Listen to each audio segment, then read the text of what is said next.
Bonjour et bienvenue à tous. Dans un rapport publié en 2014, l'OCDE s'inquiétait du taux d'emploi des seniors en France, en particulier de la tranche 55-64 ans, dont le taux d'emploi est inférieur en France à celui de la moyenne de l'Union européenne. Des seniors qui souvent voient leurs dernières années de carrière ponctuées de longs mois de chômage. Alors qu'est-ce qui explique les difficultés des plus de 55 ans à garder leur emploi? Comment s'adapter au marché du travail pour éviter de se retrouver au chômage à quelques mois de la retraite? C'est la question, ce sont les questions que je vais poser à Jean-Eudes Tesson, chef d'entreprise. Bonjour Jean-Eudes. Et à Joseph Touvenel. Bonjour Joseph, secrétaire confédéral à la CFTC. Bonjour Priscilla. Et sur les seniors, évidemment, je cède la parole à Jean-Eudes. je n'interviendrai pas dans ce débat. Alors, le rapport de l'OCDE, Jean-Eudes, souligne que 45% des seniors connaissent une fin de carrière faite de chômage, souvent de longue durée, et que plus de 5% de ceux-ci travaillent, ceux qui travaillent le font à temps partiel. Est-ce que travailler après 60 ans relève de l'impossible? Non. Et je remercie KTO de faire confiance à deux sexagénaires, même si Joseph a quelques mois, années de moins que moi. Mais il faut dire que l'âge de notre journaliste fait baisser la moyenne fortement.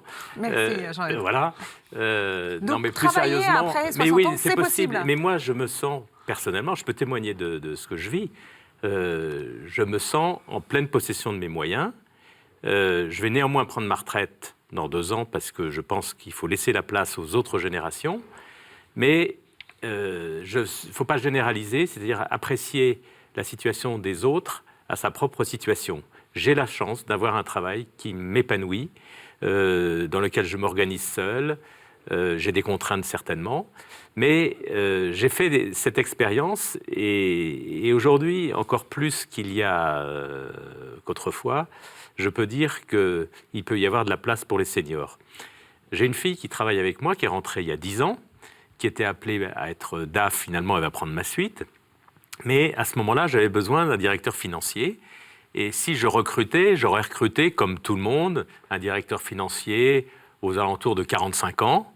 Mais si je recrutais une personne de cet âge-là, je barrais la route pour ma fille, qui n'était pas encore prête pour prendre le poste.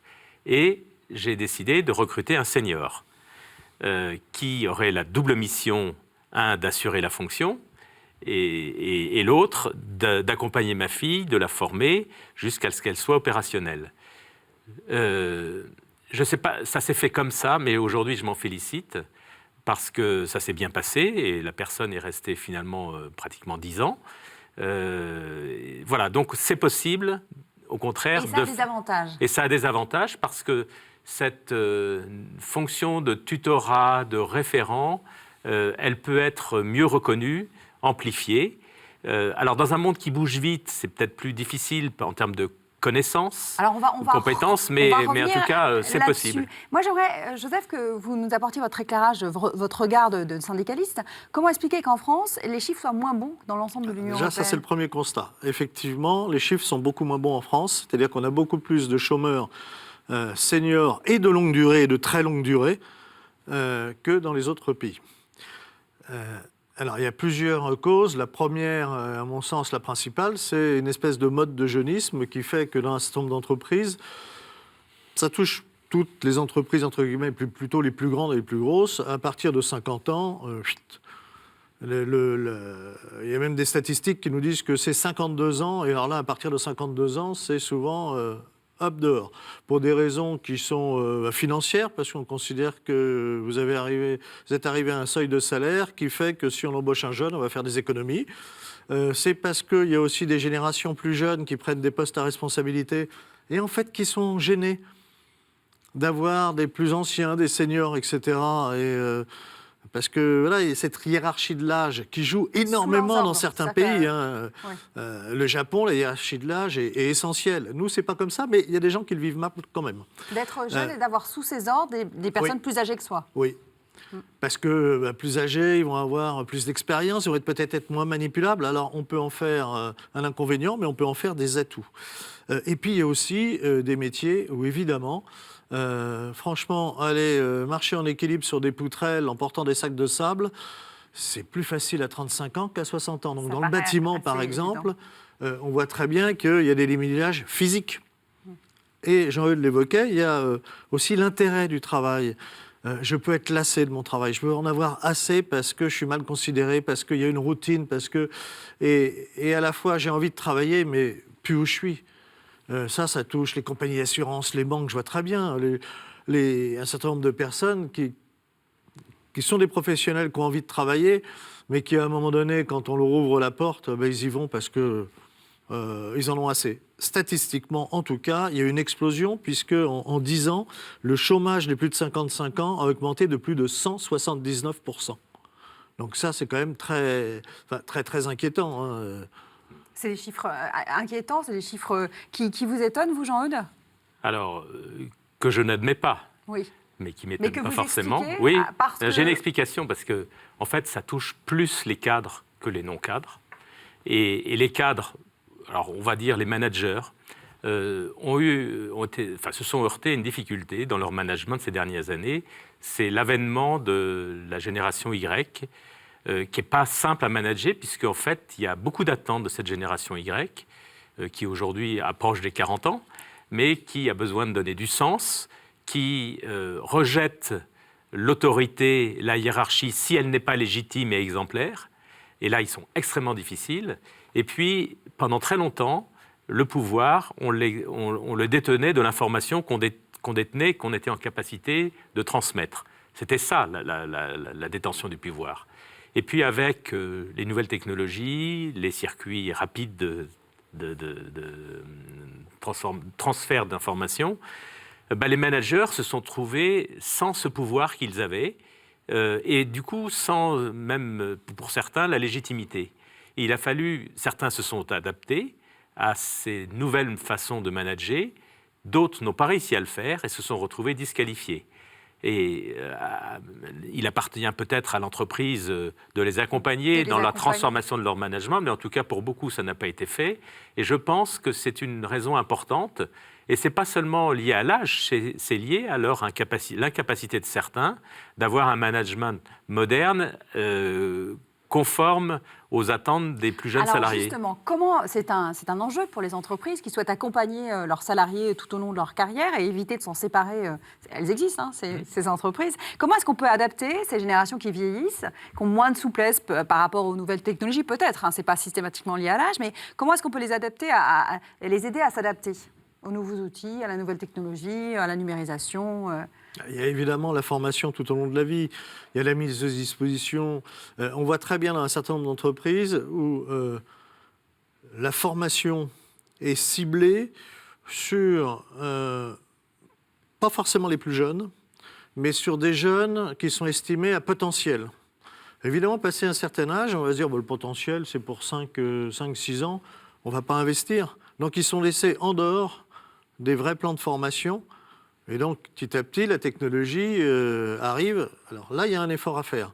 Mais c'est aussi l'effort de la communauté humaine. C'est le choix qui est fait ou pas d'aller continuer avec des collaborateurs. C'est-à-dire qu'on en revient souvent à la même chose. Est-ce que l'entreprise est une communauté humaine ? Et dans ces cas-là, on gère entre les jeunes, les moins jeunes, etc., expérience par expérience. Ou alors, est-ce qu'on gère des coûts ? Est-ce qu'on gère juste des plans de carrière ? Et dans ces cas-là, on continuera à avoir beaucoup de seniors qui sont mis hors de la route parce que vous avez terminé votre plan de carrière et on va gérer des coûts plus faibles en prenant des jeunes.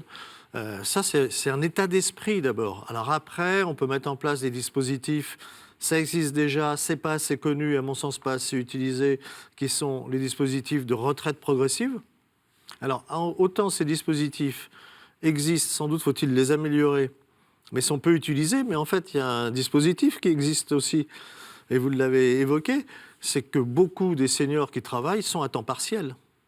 C'est aussi une sorte de retraite progressive qui n'est pas souhaitée généralement, qui n'est pas voulue, mais ils se retrouvent au chômage, ils se retrouvent sans emploi, et ils prennent un travail au temps partiel. Et puis, dernière catégorie qu'on oublie souvent, parce qu'ils sont dehors des statistiques du chômage, c'est ce qu'on appelle le halo du chômage.